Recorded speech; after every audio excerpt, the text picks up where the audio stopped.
Hello दोस्तों, यथार्थ Hindi education classes में आप सभी का स्वागत है। आज की क्लास में हम पढ़ेंगे नेट जेआरएफ 2023 के द्वितीय पाली में आए हुए क्वेश्चन के बारे में। इससे पहले भी वीडियो डाल चुकी हूं जिसमें हमने 60 तक के क्वेश्चन देखे हैं। तो चलिए स्टार्ट करते हैं अपनी क्लास को।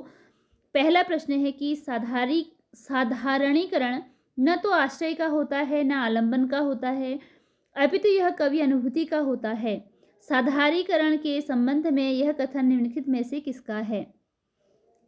इसके लिए राइट आंसर ऑप्शन सी है, डॉक्टर नगेंद्र का यह कथन है। अगला प्रश्न है, रचनाएं हैं और उनके रचनाकार दिए गए हैं, आपको सही सुमेल करना है इसका। इसके लिए राइट आंसर ऑप्शन बी है, व्योमकेश दरवेश विश्वनाथ त्रिपाठी की रचना है।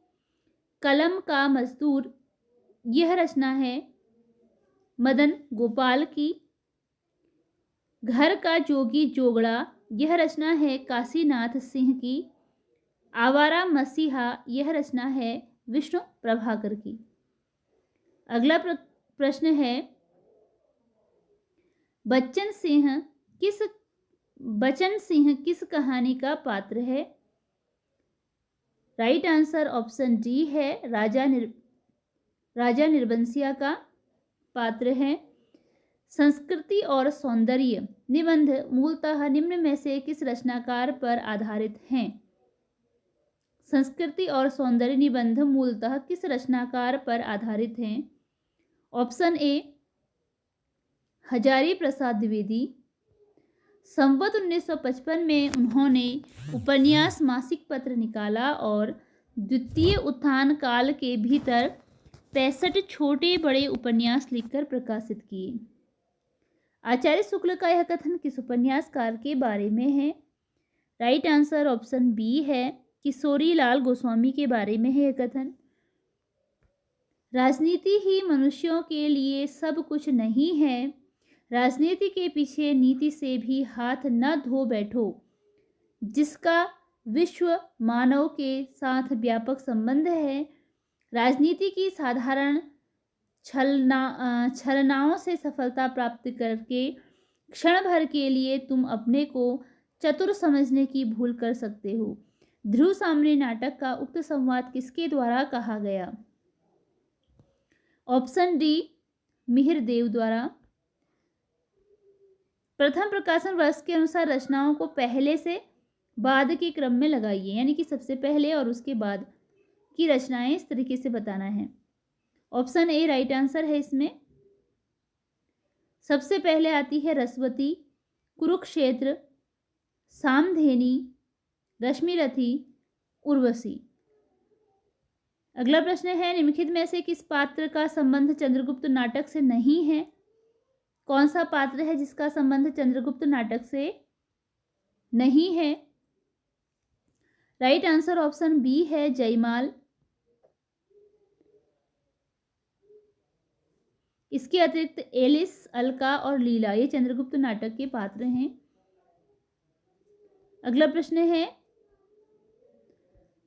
अकहानी आंदोलन के बारे में निम्न कथनों पर विचार कीजिए। अकहानी आंदोलन के बारे में इन कथनों पर विचार कीजिए।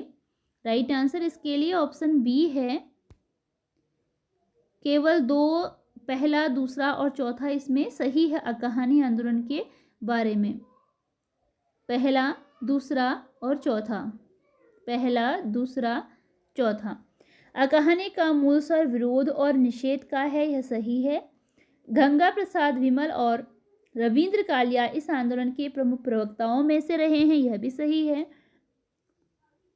एब्सर्ड थिएटर, एंटी स्टोरी, अस्तित्ववाद की बीट जनरेशन आदि के तत्व अकहानी की प्रकृति का निर्धारण करते हैं, यह भी सही है।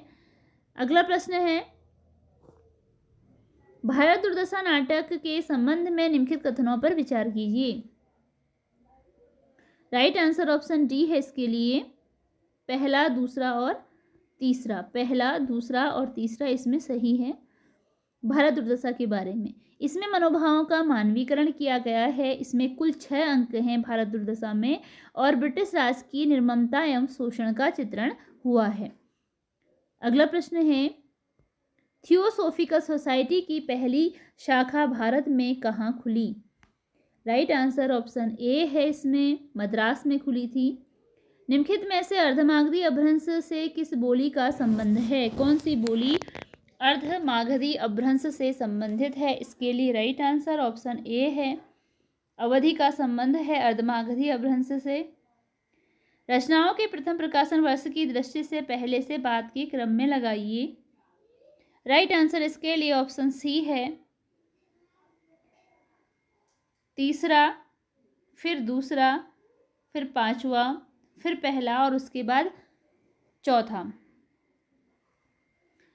परितोष परिशोर तनदग मम अग जुह सुरतान सुरतान अब इह मत विचारिये लरन मरन परवान। पृथ्वीराज रासों में यह किस पात्र का कथन है? यह कथन बताना है, पृथ्वीराज रासों से है, तो यह है ऑप्शन बी, पृथ्वीराज चौहान का। अगला प्रश्न है, देवकीनंदन खत्री द्वारा रचित निम्न उपन्यासों को प्रकाशन वर्ष के आधार पर पहले से बाद के क्रम में लगाना है। राइट आंसर इसका ऑप्शन ए है। सबसे पहले तीसरा आता है, फिर पांचवा है, फिर चौथा है, फिर पहला है और उसके बाद दूसरा। फिर अगला प्रश्न है, अंधायुग नाटक के अंकों के शीर्षक का क्रम है।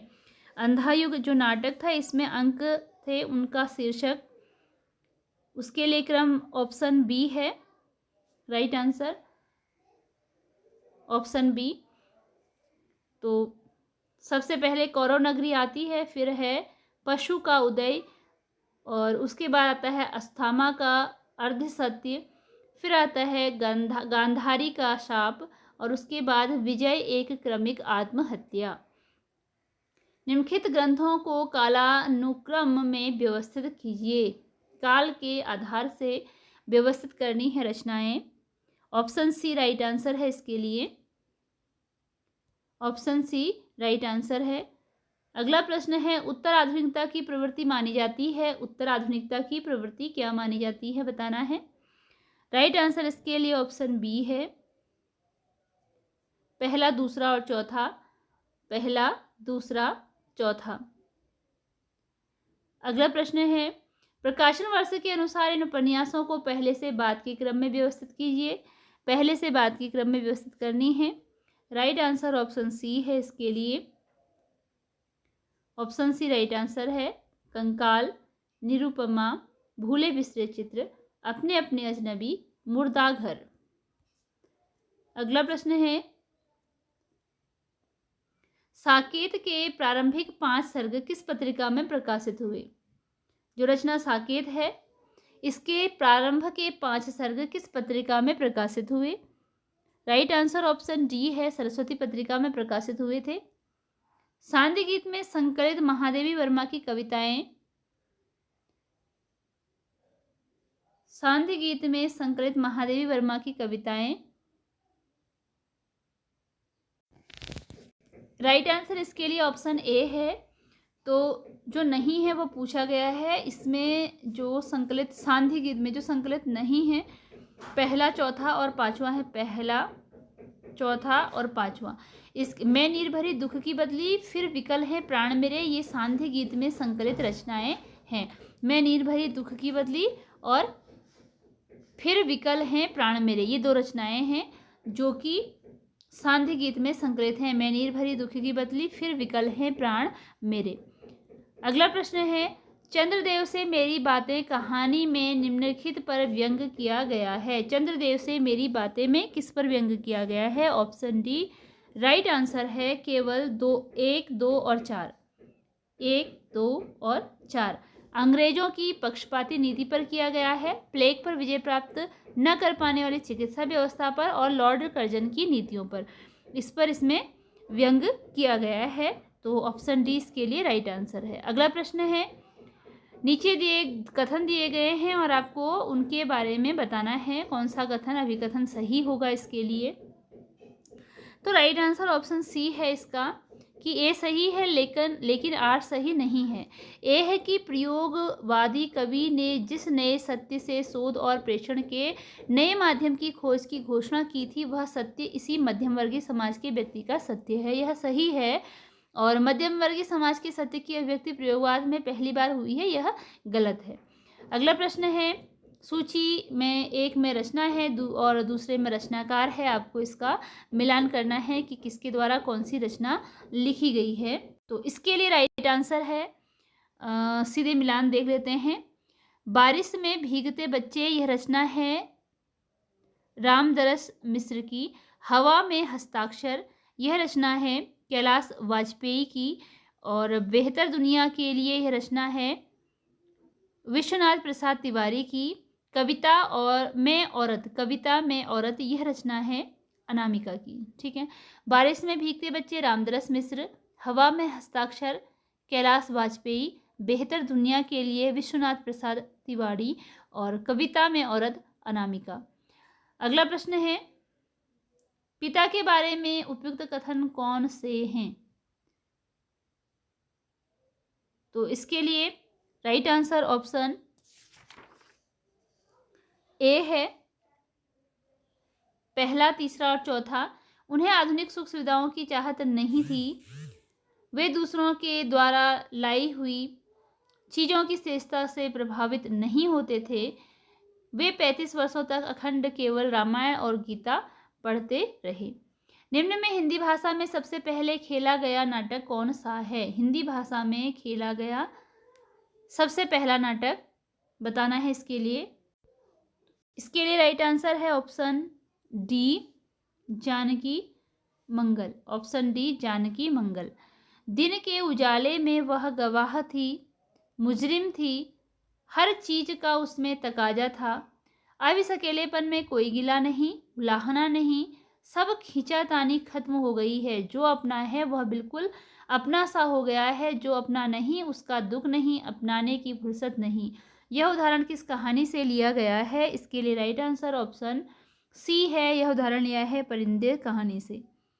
अगला प्रश्न है कि पुष्टि मार्गियों की मान्यताएं निम्नवत हैं, इनमें से कौन सी मान्यता पुष्टि मार्ग में है? ऑप्शन सी है इसके लिए, पहला, तीसरा और चौथा। भगवान के अनुग्रह पर भरोसा करते हैं, नित्य लीला में प्रवेश का विश्वास बना रहता है, प्रवाह जीव सांसारिक सुखों की प्राप्ति में लगे रहते हैं। बालकृष्ण शर्मा नवीन ने किस पत्रिका का संपादन किया? राइट आंसर ऑप्शन ए है, प्रभा पत्रिका का संपादन किया गया था बालकृष्ण शर्मा नवीन द्वारा। अगला प्रश्न है, सूची एक में निबंधकार हैं और दूसरे में निबंध संग्रह हैं, सही सुमेल करना है। ऑप्शन सी राइट आंसर है इसके लिए। भारतेंदु ने रचना की थी बादशाह दर्पण की। हजारी प्रसाद द्विवेदी ने रचना की विचार प्रवाह की। बालकृष्ण भट्ट के द्वारा रचना की गई राजभक्ति और देशभक्ति की।